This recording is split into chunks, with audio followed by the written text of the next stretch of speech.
Alhamdulillahi Rabbil Alameen, As-salatu was-salamu ala khatamin nabiyyin wa ala alihi wa sahbihi ajma'in, amma ba'd, fa'auzu billahi minash shaitanir rajim, bismillahir rahmanir rahim. Qala Allah ta'ala fi suratil Baqarah: وَإِن كُنتُمْ عَلَى سَفَرٍ وَلَمْ تَجِدُوا كَاتِبًا فَرِهَانٌ مَقْبُودٌ فَإِنْ آمِنَ بَعْضُكُمْ بَعْضًا فَلْيُؤَدِّ الَّذِي اؤْتُمِنَ أَمَانَتَهُ وَلْيَتَّقِ اللَّهَ رَبَّهُ ولا تكتموا الشهادة ومن يكتمها فإنه آثم قلبه والله بما تعملون عليم. Translation: If you are on a journey and cannot find a scribe to write, then pledge in hand with security deposit.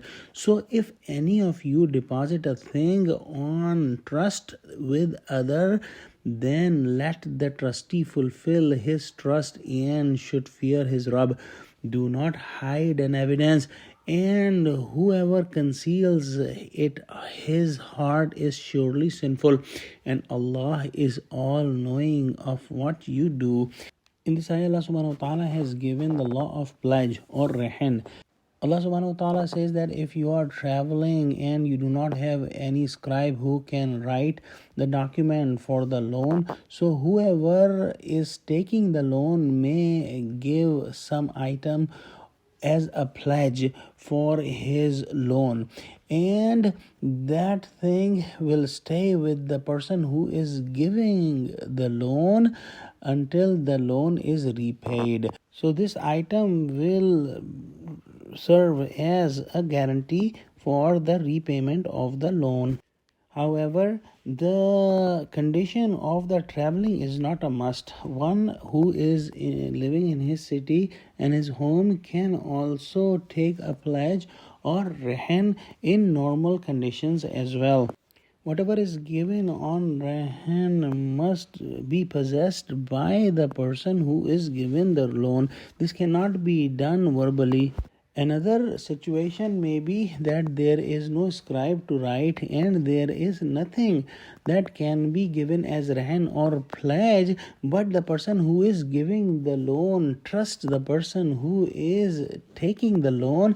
Then this person may give the loan without any documentation or without any item as a rehan. However, the person who is taking the loan is his responsibility to pay the loan in full on the specific period of time. The person who is taking the loan should be fearing Allah, because Allah is the witness and Allah knows everything.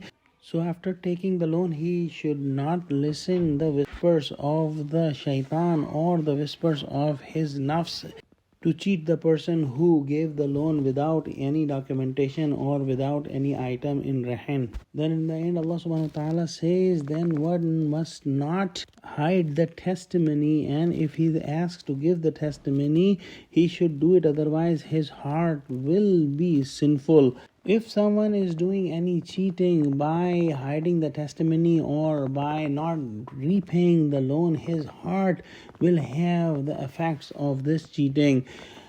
Like all the other organs of the body, the heart can also do sins, and majority of the good deeds and the bad deeds are coming from the heart. Like the iman is actually comes from the heart. The love to Allah and the fear to Allah comes from the heart. The humility and humbleness also comes from the heart.